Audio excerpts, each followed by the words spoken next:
I'm a telephone company repairman.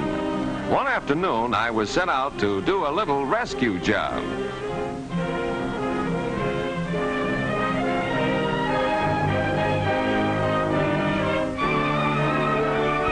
A telephone pole doesn't make a very good landing field for a model airplane.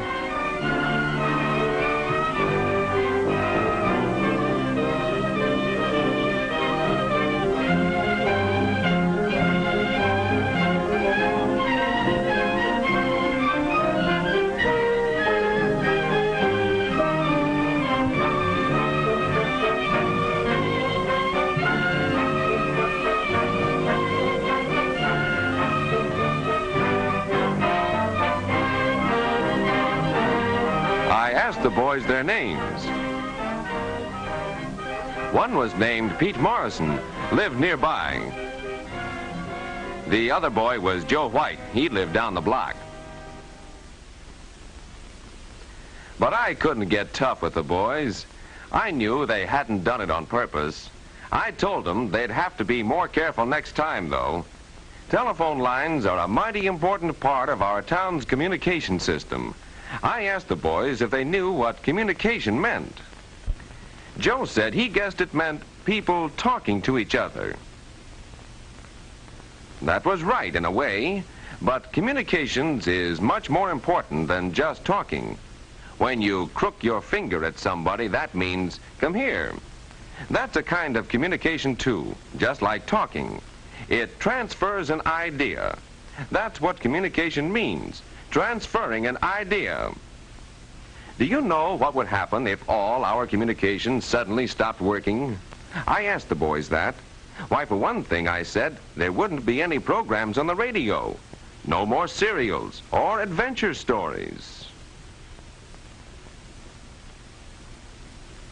No more funnies either. Radio and newspapers are kinds of communication too, but communication is a lot more important than serials and funny papers. Suppose you became sick all of a sudden and your mother decided to call the doctor. If the phone was out of order, it might be hours before he could be reached, and that could be serious. Without communications, our town wouldn't get along well at all. But we could still talk to each other, Pete said. Pete was right. Talking together face to face is a form of communication. That's the simplest kind we have.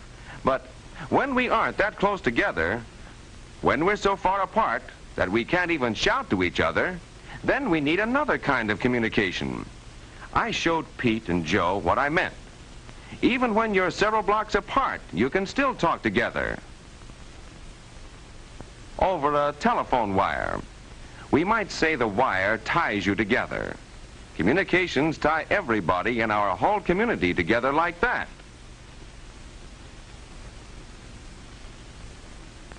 The postman carrying the mail also helps connect everybody in our community. Our community is tied together by many different lines of communication. While I was talking to the boys, I had an idea. We played a game of make-believe.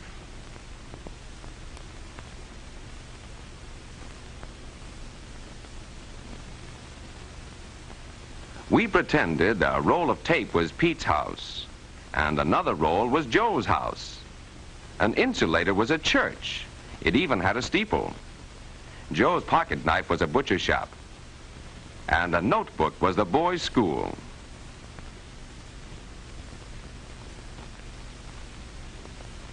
I put a wire between Joe's house and Pete's. There was a telephone connection at Pete's house and a connection at Joe's house. The telephone wire tied the boys' houses together. In the same way, we connected the boys' houses with the butcher shop and with the school.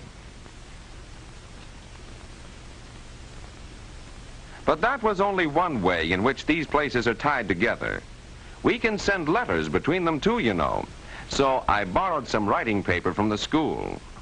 We pretended the pieces of paper were letters, As the boys knew, a letter could be sent from Pete's house to Joe's. The butcher shop could send a bill to Joe's house. Mail could be sent between all these places. But what about the church, Pete wanted to know. I said, sure. We can telephone or send mail to the church, too. But there's another way a church can communicate with us, isn't there? The boys couldn't guess how. They hadn't thought of the church bells. The bells say, come to church, come to church. I explained that you hear certain kinds of communication. What does the alarm clock say? It says, get up, time to go to work. What does a factory whistle say? It says, everybody quit work, time to go home. What does the siren on the fire truck say? It says, get out of the way, there's a fire. But I explained, there are also kinds of communication that you see instead of hear. When a policeman raises his hand, what does his signal mean? That's right, it tells the people in the cars to stop or go. Even flashes of light in code can communicate ideas. Signs are also signals. Some signs don't even need words, like this one. Other signs come right out and say it. They give a warning to keep people from getting hurt. People read newspapers that tell the latest happenings. They receive letters that carry messages from friends. People go to the movies to see and hear a story. I explained to Pete and Joe that our town works better because it's tied together by communications. But I said, communications also tie us to other towns. We played make-believe again, pretended a rock was a big city far away. When I asked the boys what kind of communication tied us to the city, Pete thought of one right away. Mail, he said. Then Joe thought of another kind of communication. Telephone long distance.